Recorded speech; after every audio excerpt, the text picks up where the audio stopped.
सकाळी उठल्यावर जर हे पाणी तुम्ही पाहिलं तर तुमचं शरीर तुम्हाला थँक्यू म्हणेल, आणि ते म्हणजे लवंगाचं पाणी. सो बघा, लवंग ही खूप लहानशी असते पण ह्याचे फायदे भरपूर आहेत. सो लवंगामध्ये युजेनॉल नावाचा कंपाऊंड असतो आणि ह्याच्यामध्ये बऱ्याच मेडिसिनल प्रॉपर्टीज असतात.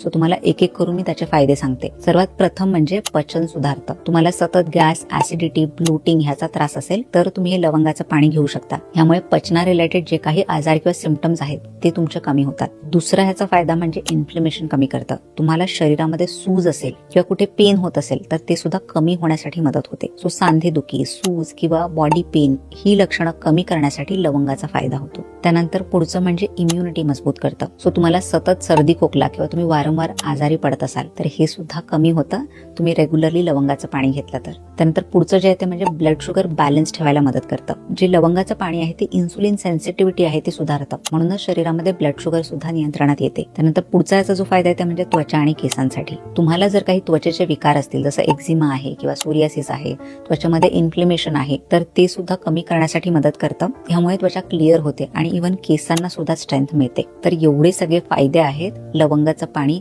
रेग्युलरली घेण्याचे. सो लवंग कसं घ्यायचं? तुम्ही 2 ते 3 लवंग जे आहे ते 1 ग्लास पाण्यामध्ये रात्रभर भिजवून ठेवा आणि मग दुसऱ्या दिवशी हे पाणी तुम्हाला प्यायचं आहे. तुम्ही तो भिजवलेला लवंग चावूनही खाऊ शकता. सो हा व्हिडिओ जो आहे तो सर्वांसोबत नक्की शेअर करा.